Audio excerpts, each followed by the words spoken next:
So this point here in Chinese acupuncture is called the point of inner light. And if you put some crystals or diamonds here, that means you activate through resonance, you enter into resonance with your inner light. So your inner vision gets activated.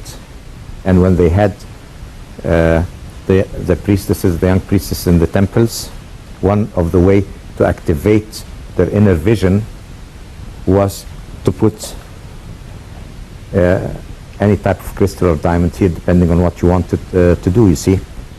Today, you find people piercing everywhere.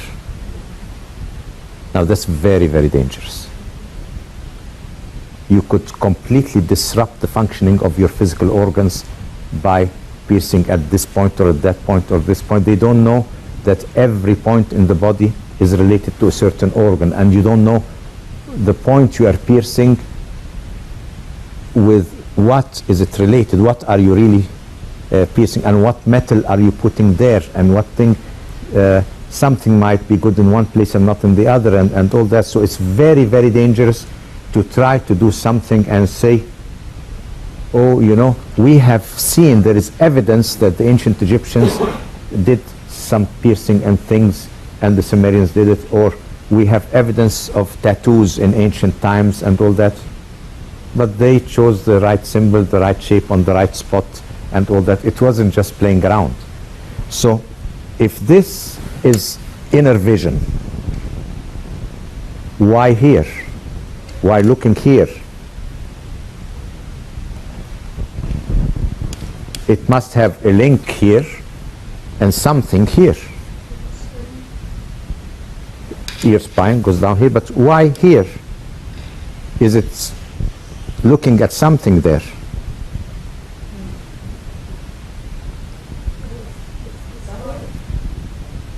There's a connection between that and the heart. Why? Are we stopping for a couple of minutes? Or? Okay, then give me 5 minutes to finish this point first. Do we have 5 minutes there? This is America. Okay. What? The heart is the place where you have the most blood in your body. So it's the center of the fiery element. And fire produces light. So the mystical connection of light of the heart perceived by the pineal gland, illumination, and then what's perceived out here with the visual center. So this light is in resonance with this center. So your inner light is here, and it is on a harmonic, a higher harmonic to the actual light you perceive in colors. That's why in any mystical experience, the light effect, I mean, if you do some meditation or do some prayer or something, sometimes you can see that there's some slightly more light in your vision. Okay? Now that you've seen your inner light, it's time to feed it.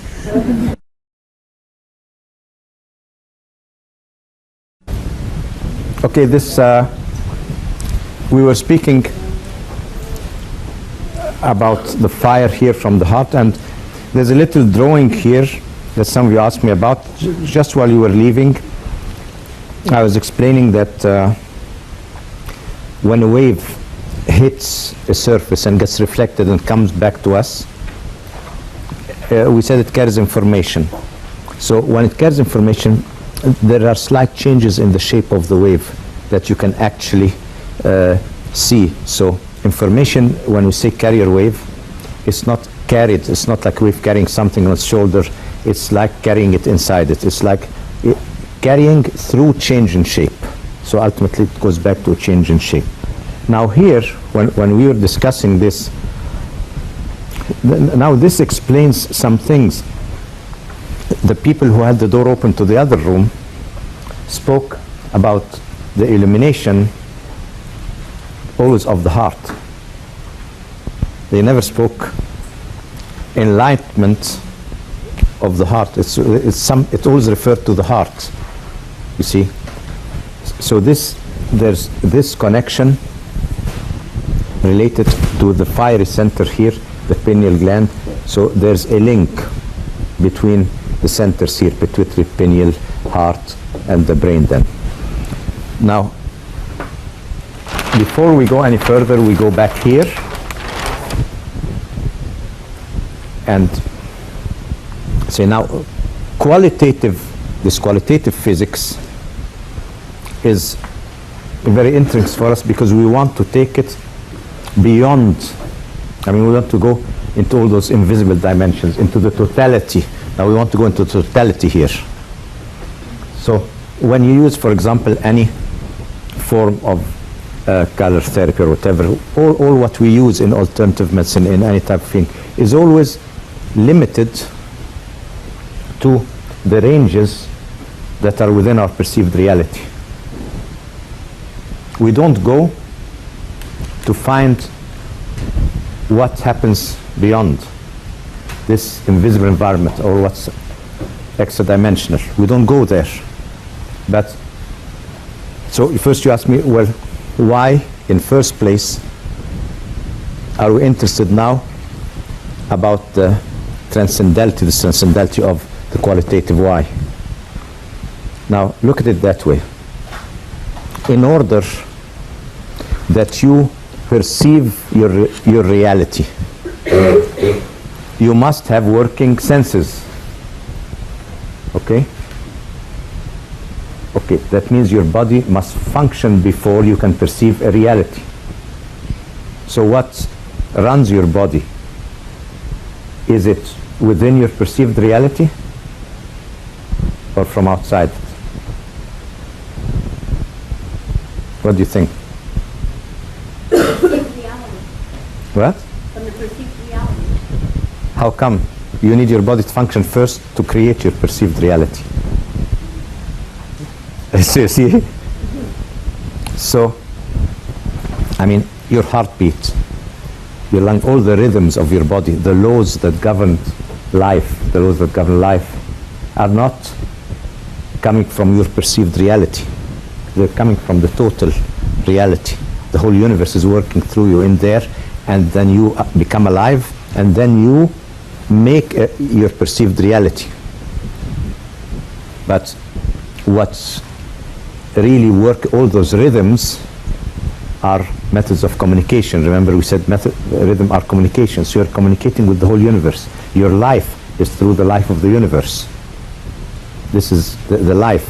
So The perceived reality can affect the function.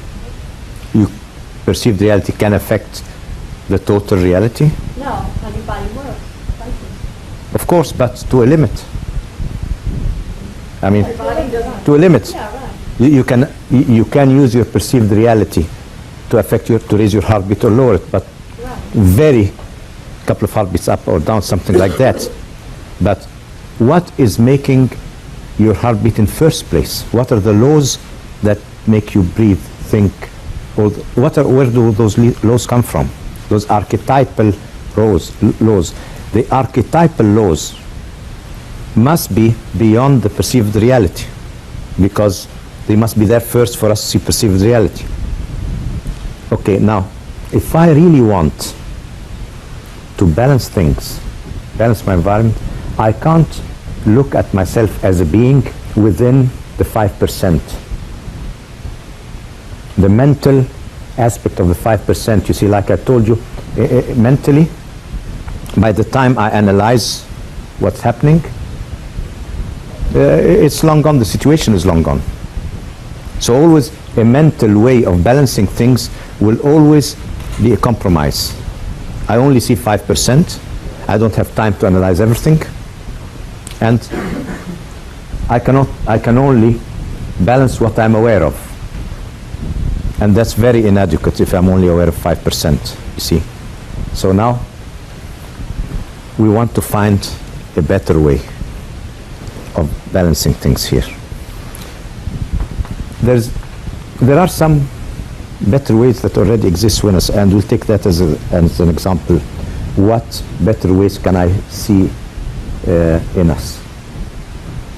Whenever, let's say, nature wants to perform something with a lot of efficiency, the natural laws, it will not leave it to your mental ability.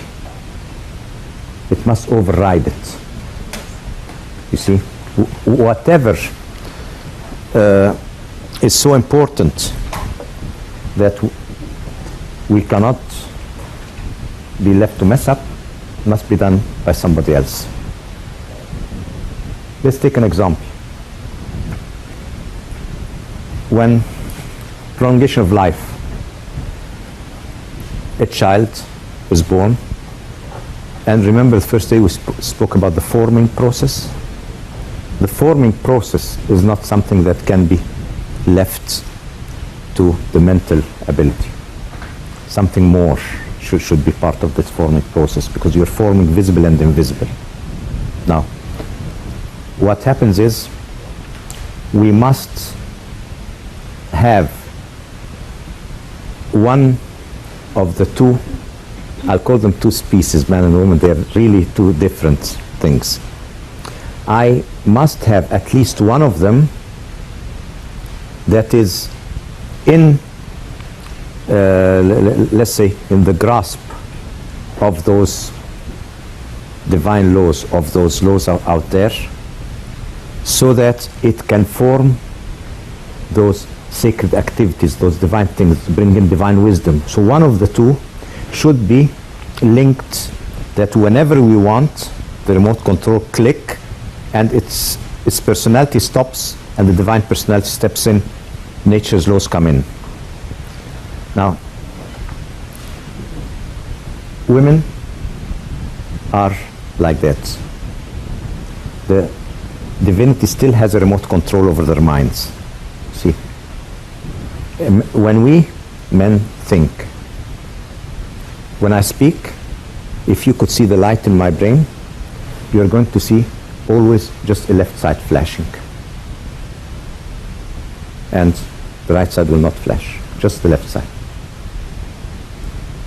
That's why they say we are more intellectual, but this could be less adequate, because one side is dim, is not working. So the other side can work a lot, but still it's an imbalance. Okay, this is very good for, so that we are in the physical world, we can analyze, we can do that. But then, let's take the example, a baby is born, and I'm there with the left side really working perfectly. I've developed it perfectly. Now the baby moves. It has to move enough so that I hear, so that to wake me up. When it moves enough, I wake up, I look. Now I have to analyze. So I go and look at the face while it's moving. Then I try to discern from the face, is it something wrong or not wrong? See? And then it starts by the time I sort of analyze the situation and come to a conclusion and decide what I should do, the lady could, I mean, the baby could choke and be long gone. It doesn't work that way. Now, if the mother is there, what happens is she opens her eyes sometimes before the baby even see. So now where's the cause and where's the effect? Before, the problem is she opens her eyes, and then the finger, and then she knows exactly if he's just moving or is this happening. She knows all that. She doesn't have to go and look at his face, at his eyes and something and see, is he that? She doesn't have to do all that. She just knows it. And all that is so instantaneous that it seems to be quicker. The answer seems to be there before the question even arises. Now, this cannot be a mental activity. Now, this is something. It has to go beyond the mental. It's a a right brain function that does not analyze, that does not do anything, that just feels the whole picture as it is, feels the imbalance, whether it's in the visible or in the invisible or whatever it is. I mean, let's imagine an invisible thing is passing in the room and troubling the baby. The mother would still wake up before and know that something is going to trouble him. So this is something beyond time and space. And then what she does will always be the right thing. Not if she starts thinking too much, she might do the wrong thing. But the first impulse is always the right thing because it's from beyond. This thing from beyond. So where does it come? This is an awareness beyond the perceived reality. And that is the whole idea about the goddess, the concept of the goddess. It's not about a matriarchal society and the patriarchal society and male and female. It's not about that at all. It's about divine wisdom taking its role, playing its role in humanity, how it comes. So we have to have one, like I said, one of the beings always in control. Whenever a law, a divine law of wisdom wants to manifest, I have to have an open channel through which it can manifest. And we see that in motherhood. It's very, very evident. So that's why when we speak about the goddess, we speak about this divinity, because once what happens, and this is the same in all mystical situations, when you bring your perceived reality in resonance with total reality. Now, your whole being is only full with this 5%, and that's me, so it's my personality. Now, when I enter into resonance with all this, now I'm only 5% of my being. So who is the master of the situation? Not me anymore. Somebody else bought 95% of the shares here. So the president is somebody else now. I've become somebody who is just his master's voice. See? Now, this is all, mysticism in all its forms is just that. Is bringing the perceived in resonance with the total, and then automatically it's the total that governs, and then the perceived acts as a voice of the total. Then who is actually acting? When you act in somebody else's name, the total is acting. Now, you can name it any way you want, but this is all about divinity manifesting in humanity. It's just this. The systems could be different, the names could be different, the practice could be different, but it's just this manifesting in this. And we don't have to look that far for it, because every woman here is a goddess in a way. I can't go on too much with that. I don't feel comfortable, keep pushing it up like that, and I have to discover something else, Yeah, because I feel I see them smiling all over like that. And then and then I notice they start looking at us like this, in the room. So at the moment I have to stop boosting you up that way, huh? Okay. But we can do the same thing. But it takes effort. I mean, The man would be raising a child who could eventually experience. it takes a lot of effort for us to enter into what you have natural. It takes a lot of effort. That's why we need spiritual exercises. We need such things. We need so many things. Women actually don't need a quarter of what we need. For a man to reach that level, he needs a lot in order to reach that. But don't we both have both in us, like male and female? That's why I say a male can activate it. Can activate it. But in the female now, we are just speaking normally.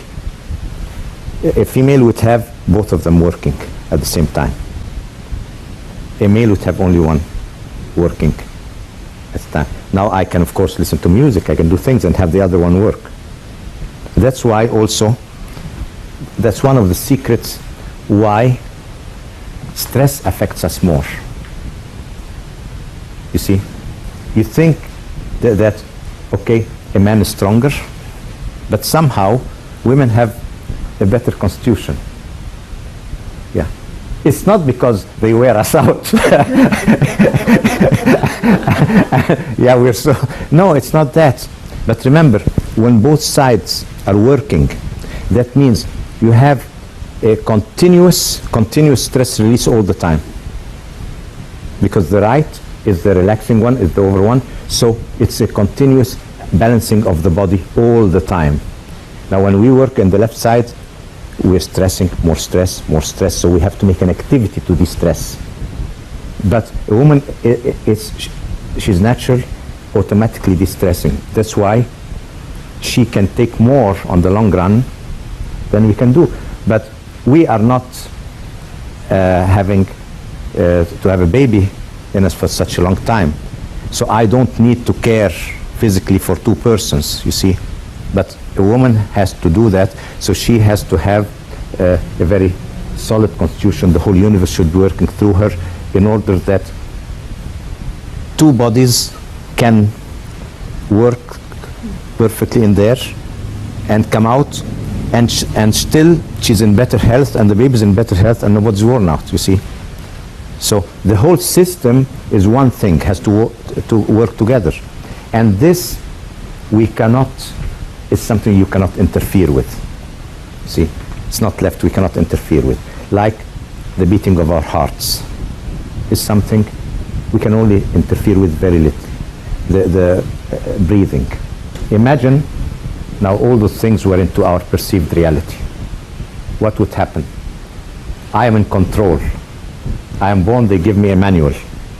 You know, okay, now you have to breathe so many times a minute, and you have to make your heart beat so many times, and you have to make this, and you have to make that. Now when you go up the stairs, remember, increase your heartbeat, increase your breath. When you go out to school, then remember, do this and do this. Well, you know, you wouldn't live for 3 minutes. So we should be happy that from the total, there are laws governing all that and doing it for us. We can only sort of bring an imbalance into those laws. That's the best we can do.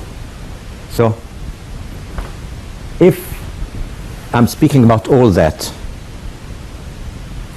it is the same way I want to find, now we're speaking qualitatively. Now how can I balance a situation, an energy field? Now we're speaking about an energy system. How can I balance an energy system, whether it's architecture or healing or whatever? Everything we're speaking, energy system that is imbalanced needs to be balanced. How can I balance it if I'm only aware of 5% of the energy system? Now all what we are doing is trying to balance through the 5%, to balance the rest. And it has to be really strong in order to balance the rest. And what we can't see is very difficult to balance, so we have to find a way. So with qualitative measurements, we have found a way now to understand the resonance in all what we cannot perceive with our senses. Now, how do I balance that? I only have a mind. If you tell me balance it any other way, I can't, because I have my brain. I mean, where can I find something else to balance it with? Okay, when you say, but you just said the woman can do those acts of wisdom when the child is there and all that. Only in certain situations where nature kicks in and forces it. But you can't depend on that all the time. See? You can't just listen to your wife the whole day, do this, do that, do that, do that. Oh, I'm wisdom on earth, you know, do this, do that. It doesn't work all day, you know. It works only in certain situations. Huh? So we want to find some form, if I could find a ready-made solution, see, some form of energy, some form of thing that would just go into the energy system and balance it. It's not, you see, let's say I have the colors. In a conventional way, I would say this system needs the red, okay? I could put some red energy into it. Now, if I put red energy into it, there is a cyclic effect. I can put only so much, but then at a certain limit, I have to stop. I can't keep on putting any of the colors. And I have to make a choice, and I have to make that. But to decide what I need is then dependent on my perceived reality. And it's cyclic. What if something, the same thing that hit the unconscious level of the woman in such a way and produced the proper solution? What if we could find this energy quality that works in her and try to find it and find a way of using it? That means our solution comes not by making something, but by accessing something. So, okay, let's see how this works. Now, to understand how this works, let's take the way the sun gives us life. We know we live off the sun.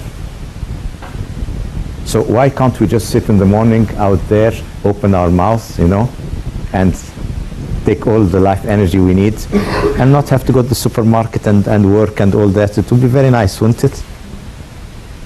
But it just doesn't work. I don't have an organ to cap the sun's energy. Imagine I live off something and I don't have the organ to cap the thing that I most need for life. It's a very strange situation. But so unless I find that organ and use it, I'll die. I mean, I have to find how to access the sun's energy. How do I find it? Okay, I look around me and the plant is there, capturing this energy, storing it. So now, if the plant can store that energy that I need to live, and then I take it, eat the plant, and recapture that energy inside my body. So the plant is actually my external organ, because we are one life system. A plant should be imagine, let's say somebody takes your heart or your lung and puts it out there. So this is your external organ. So a plant is your external organ. It's what gives you the sun's energy, and it does that in a very nice way. It takes the sun's energy, takes the vertical away, gives you the horizontal aspect. So it's actually taking it, adjusting it, preparing it for you, cooking it for you, doing something, and then you get it. You get it ready-made. Now, some plants are made for us. They do it that way. Some other plants are not made for us. They take it, and they don't cancel the vertical and all that. And these are the poisonous plants that are not made for you, that we are not. They are made for other species or things like that who need the vertical. So ants, for example, don't get they live on vertical energy. There are many species who can convert this very easily. You go and look at, you stand at the electrical poles there on the wires, and you find the birds right up there. Well, how come those birds go there when it's full of vertical?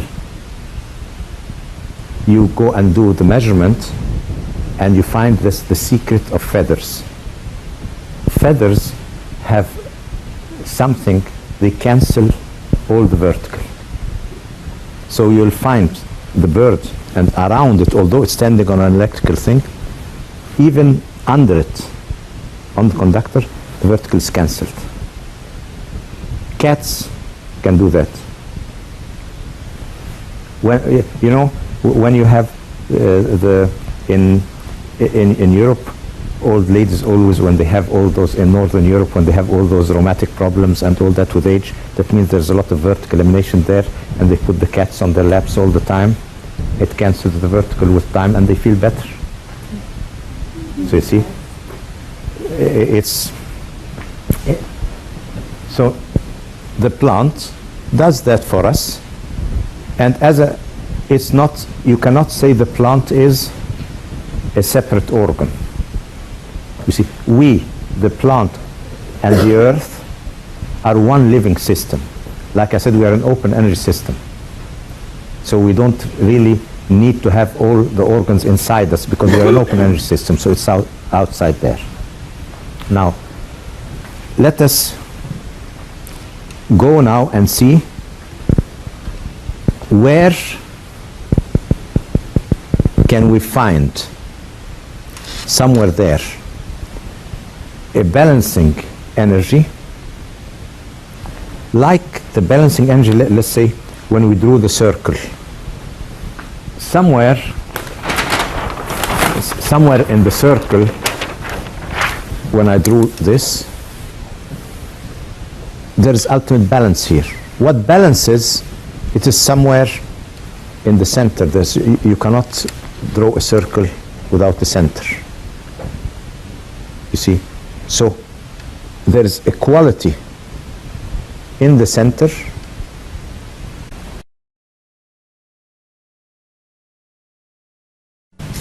I want somewhere there is a balancing energy. Okay, we spoke about the Renaissance, so I still give you a story, quick one. When Leonardo da Vinci, he was asked to appear in front of the Pope, and they wanted to see the great Leonardo. The Pope wanted to speak to him and see what are his concepts and all that. And Leonardo was a universal genius and everything, but his roots are esoteric in mystical societies and all that. Lately, they've discovered that he was, at his time, the Grand Master of the Prieuré de Sion, which was a very secret movement, spiritual movement, but esoteric, scientific, and all that. So this explains a bit what he did. He went in front of the Pope, and there the great Leonardo comes in, and then he doesn't speak. He takes a chalk and on the wall and makes a perfect circle and tells them to measure it. They bring something like that and go around, and it's perfect. And you read that about Leonardo. Okay, what's so great about being able to draw a circle or a perfect circle? It needs practice. I mean, okay, a good architect could probably be able to do it. Well, but is that all about it? No. You could, I said, probably be able to do it, never 100% right. But what Leonardo was showing was when you become the center of a circle, all of a sudden you radiate a spiritual power from that center that brings the balance in the whole room, and then the circle just flows out. And this circle, whenever anybody looks at it, the circle will be completely alive because the center has been activated of the circle. Now that is the essence of the great Leonardo, not being able to draw a circle. So this is very important. This, if it can balance this, if this is the primordial balancing in nature, why don't I call upon it to balance things? Now, let's see how it all started, because today we're in a world with 1,000 theories, 1,000 religions, 1,000 doctrines, 1,000 things. The whole thing is getting so mixed up, we don't know. I mean, it's all getting mixed up. You don't know which is which, you know. Everything is okay. So what do we do? Let's go from the beginning. Let's start completely in the beginning and try to figure out what happened. Maybe there it's easier. Now, let's go to the beginning of humanity. Then we have a caveman. Let's imagine that we are cavemen. Now, a caveman would somehow, through this, remember, primitive man was still right brain consciousness. He had this feeling for things. He could feeling of nature powers and all that. He would notice that a branch that had the shape of a certain animal would radiate around it certain energy qualities similar to that of the animal. So just by observation, he could probably very quickly understand the whole idea of geometrical resonance between shapes and all that, just like that, because he didn't put the barrier of the left brain consciousness. You know, sometimes the mind is your barrier, and he didn't have this barrier. He could go. The mind is the door here, you see. So he then thinks, okay, if I draw the shape of this big animal, if I draw that on the wall, and first, how do I draw it? I do like Leonardo. I imitate the animal. I make the movements of the animal, walk like the animal, make the sounds like the animal, until I feel totally, my energy system, I feel I'm one with the animal. And then I take whatever chokes they're using or whatever, and then let it come out. And they have drawings of animals there on the walls that would really make a modern artist, I mean, look, and how can these people achieve this harmony, this motion and all that? How can they capture the whole essence of an animal in just a few lines? It's fantastic how those things, those cave drawings are. But the thing is, why should a person make a cave drawing away from the entrance of the cave?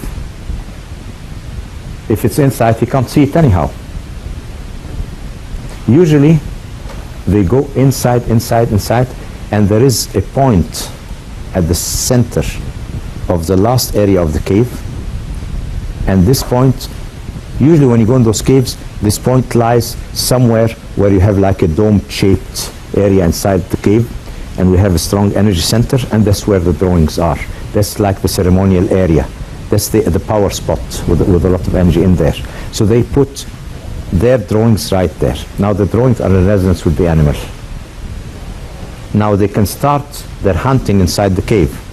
They can weaken the energy of the animal on the drawing, because every time they hit the drawing with a stick or something, they see the energy of the animal weaken. So they keep doing that. So, and then they say, okay, instead of keep hitting it, I can draw an arrow into the drawing and have a permanent effect on the animal. Now, once they've weakened the animal, they go out, throw a lance at the animal, and then go and hide again, and the animal starts bleeding. They walk behind the animal slowly, till it gets weak, falls down, then they slaughter it. Then, let's take this scenario. They're following the animal. The animal is very weak. Then it goes to drink somewhere, and there is some kind of spring coming out there in a place. It goes there, it sits in an area, they're following it, and all of a sudden, the animal is healthy, standing there as if nothing happened. Very good health, regains all his power again, and they run away, and they see, hey, what's with this thing? So, if, let's say I come from there, I want to tell the rest of the tribe about the spot where the animal is.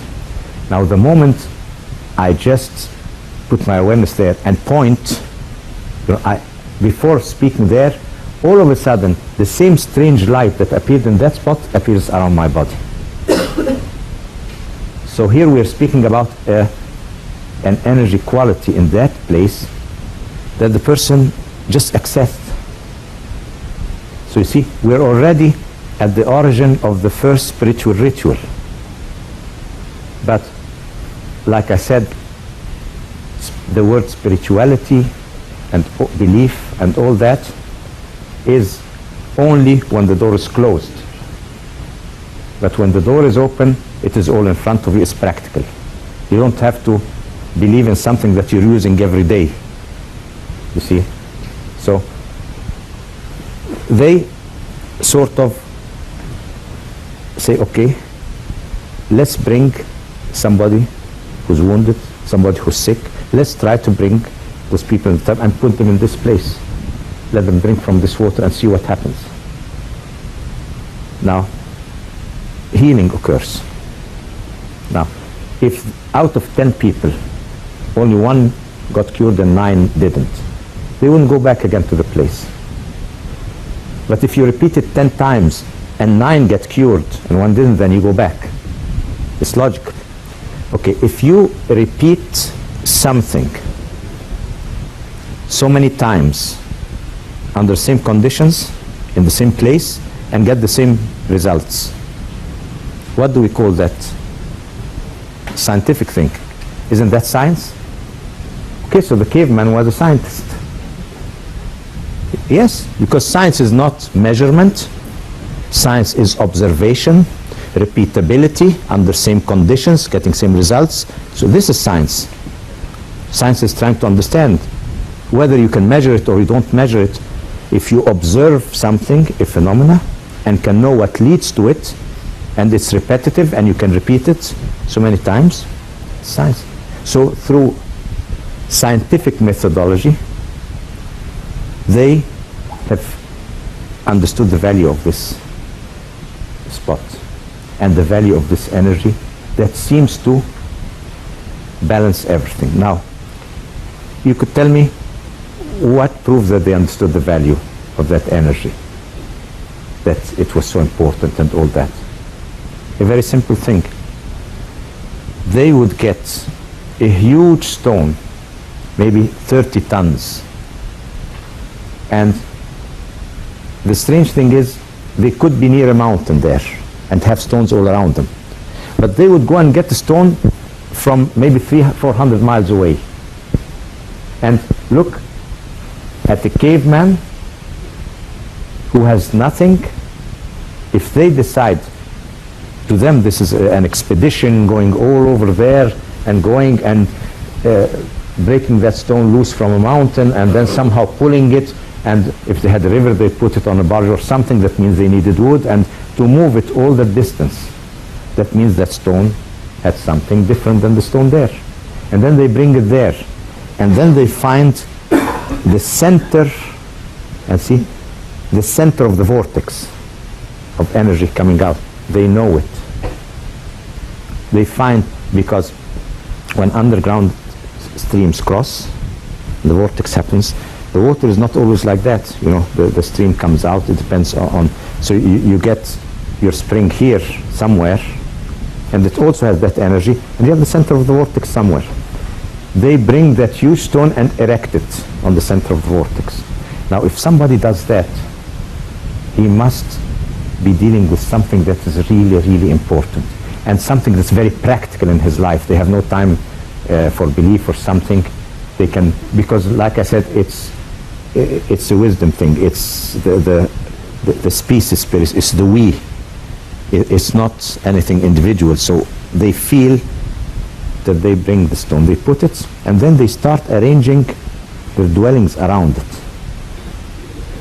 So if we examine that stone, we find that they looked for stones that had a very high quartz content, quartz crystals in it. Why quartz? It's like your huge crystal that you have with you, because quartz resonates, and by resonating, that means it exchanges information and stores it, exchanges it, and all that. And at the same time, it is not exchanging only with us the information, but what's more important is it is somehow being charged with the information of that special light, of the special energy. And then when the quartz resonates, it radiates it. So all of a sudden, the spot that radiated so much with this stone, it radiates so much. Now we can all live inside it instead of fighting for a good spot, you know. So we can all live right there. Now, the history of healing, of knowledge, of what you could call today sacred activities or religion at that time, but that's our calling today. Then it wasn't like that. It was a practical spot that balanced everything in your life. That means wisdom, that means health, holistic health. Not if somebody just broke a leg somewhere, they would find a way of patching it up and doing something like that, but this was the place where your whole being changed. Okay, now since we understand that that energy is so valuable that it balances things and it does that, we want to sort of take it and put it in every activity of life. Because when it goes in there and you start the activity, you're in resonance with the forces of nature and balanced by that energy, so the activity becomes completely balanced, whatever activity is in your life. So now, from the first caveman through thousands and thousands of years, civilization was about using this energy as a practical means of balancing every activity in your life.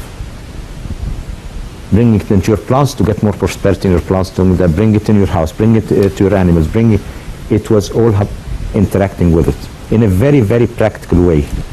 If I find that if I make my hand this way, then all of a sudden the shape of my hand when I make it this way shows resonance with that light around it. This is an important movement. And then I make something at a certain angle, again resonance. You see the light in my hand. This becomes an important movement. So many of the rituals that we use through history, and every religion is using rituals, are actually practical things from behind that door. But they didn't think, if you would go back then and ask the caveman, this is your religious ritual, what's your belief? What belief? What are you doing? I'm bringing the energy. He's just bringing the energy. Like you're going to a stream and bringing some water, and then I come tell you what's your belief. You say thirsty. Thirsty. It's a practical thing, and that's how it is. It is all this, the center, and there is something about the center has an attraction once you discover it. It has an attraction because balance is like a doorway. Now, what are the properties of this energy? First, I'll show you tomorrow the measurement of each property and how to do it and all that. But this is, you see, this is biogeometry. Biogeometry is just a design language of shape, color, and sound to recreate this energy quality in space. So it takes us to something very strange. When we do feng shui, when we do other systems, when we do this, when we do this, we are balancing so many things, but we can only balance so much. But the people then didn't balance it. They brought the balance in it. Irrelevant what colors, irrelevant what, they brought the balance from somewhere else. In that spot was the balance. So how did they bring in the balance? Find a way to channel this energy. Now they found that, for example, if a branch was thrown on the ground like that, near the area, that the energy was flowing through it. I draw a line, it somehow the energy just flows along the line. They make a path, and all of a sudden it's going in the path. So now they can even go further. They can channel that energy.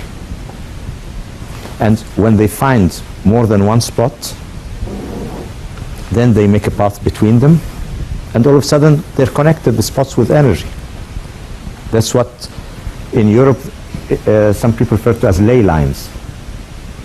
Now, the thing is, were ley lines man-made and the energy just went flying into them, or did those power spots connect and then we put the ley lines? It doesn't really matter, because when you walk from one to the other, you already connect them. Any motion between, so pilgrimage roads, all of a sudden they just connect those lines, you see. Now, the second thing they did was they brought not one stone now,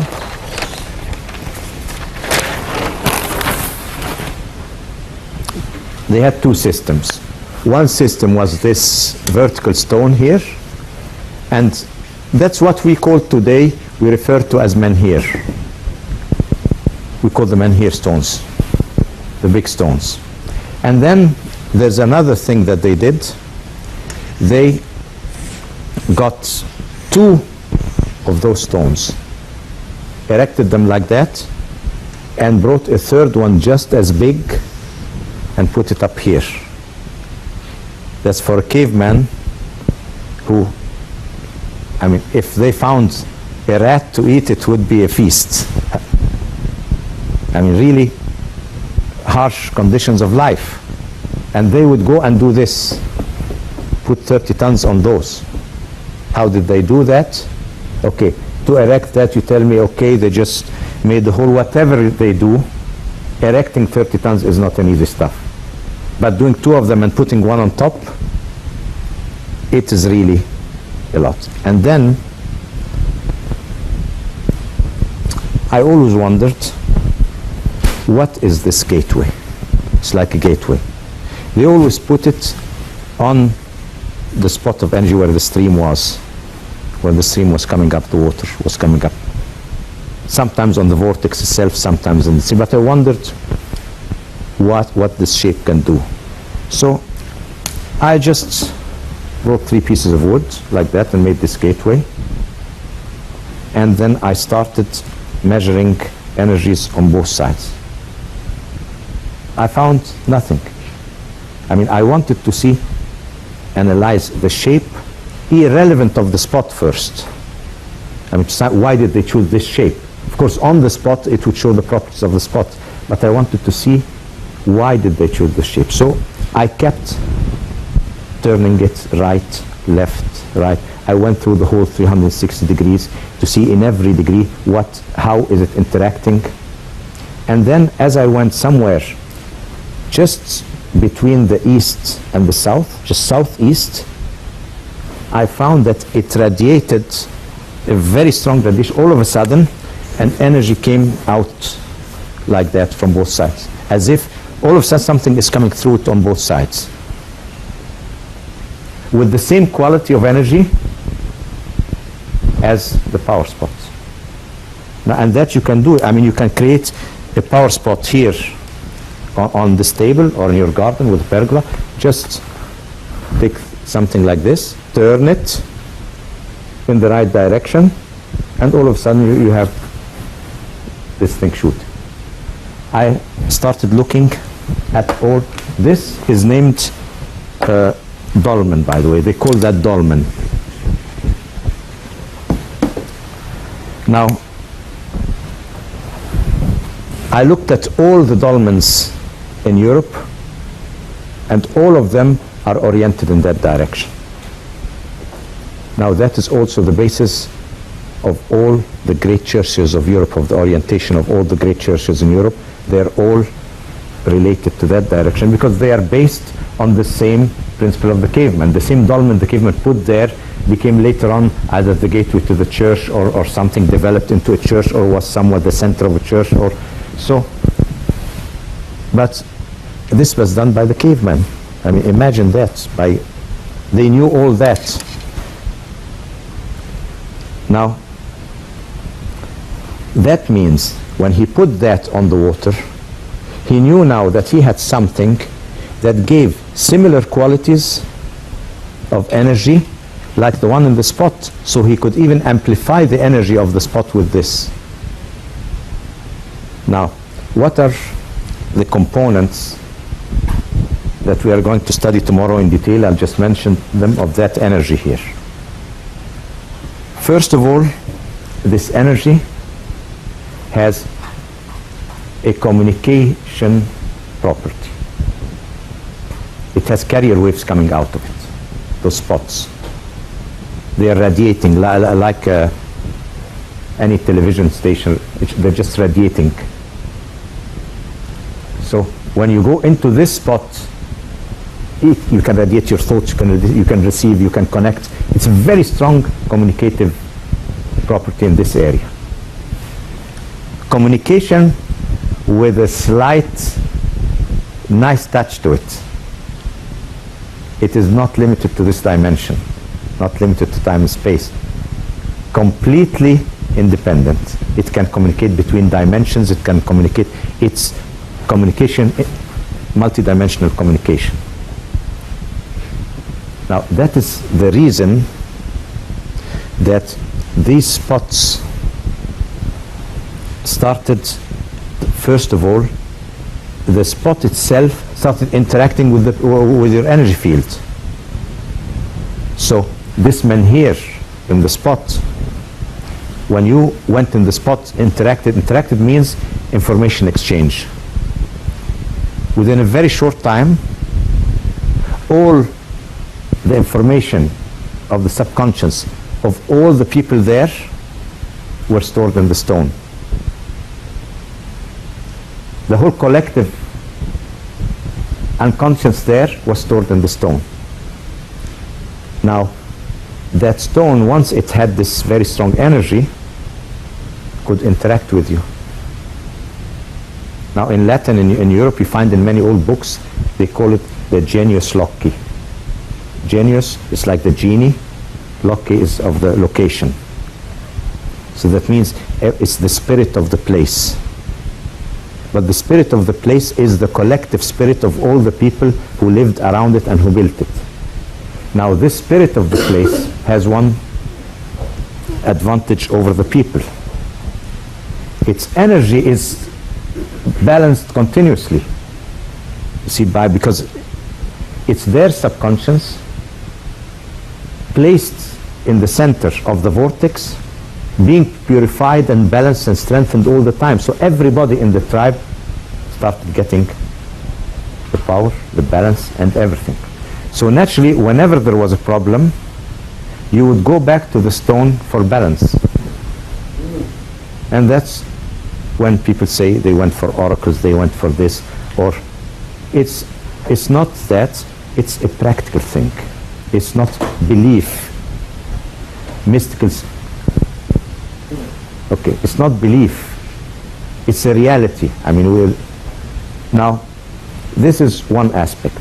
The second aspect was, the first one was communication, the second one was balance, like we said before. It just seems to balance all energy systems. Whether it's emotional, mental, health, everything seems to be automatically balanced by that. Plus, there was a very strange thing there. There was sort of a very calming light in the ultraviolet range that's manifested in those spots. It's like the light that accompanies dawn in the morning. And this light is very receptive, or it's very similar, and it's in resonance to the angelic dimension. So angelic entities can easily manifest in this place. So all of a sudden, the doorway was a doorway to multiple dimensions. where you could actually interact with the nature powers, because angels are nature powers. So you could interact with all the nature powers through this doorway. So it's a doorway to the beyond, but a doorway that balanced. You couldn't have a harmful elemental or entity or something come through that doorway, because you have the purifying energy, the balancing energy. So you can only have good in that doorway. Now, this is the basis of all civilizations and of all knowledge and of all sciences. Anything else is off balance. Okay.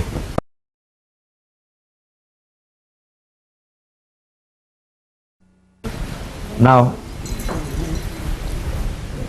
this has developed into the obelisks that you find in Egypt and that we graciously gave you as presents to put in Washington, to put in Paris, to put in London. Okay, but you know, there's a very big problem. An obelisk has no meaning unless you have the power spot and you have it on it. So you can't just take it there and put it there. It doesn't work. It's a whole thing, you know. And so here, this developed into obelisks, later on towers of all kinds, your bell tower, your church tower, every kind of tower of all kinds. You know, towers were labeled in history as, or obelisks and towers, since the time of the pharaohs, they were labeled at the fingers of God. Now, they must be on the spot with which to interact, because one hand alone doesn't clap. You have to have the spot, and then you have to have the architectural thing on it. So, ancient architecture, and you know, architecture is the mother of all arts. Not just because I'm an architect. They say that, huh? Okay, it's the mother of all arts. And it's where, and it's, now a few things. I said so much about women, now a bit about architects. Huh? Okay, the mother of all arts, the mirror of civilization. Okay, so in architecture, you have, I mean, how can you go back and understand ancient cultures, ancient things? Through ancient monuments. That's the mirror of civilization. And if that is the mirror of civilization, then it's this light, this energy quality that is the basis of all civilization. And people dealt with it in the temples, of course. So people didn't understand it. But I can show you that all along the line, there were people who knew. And every important movement is based on something related to that light, although you might not know it straight away, but someone knew it. Now,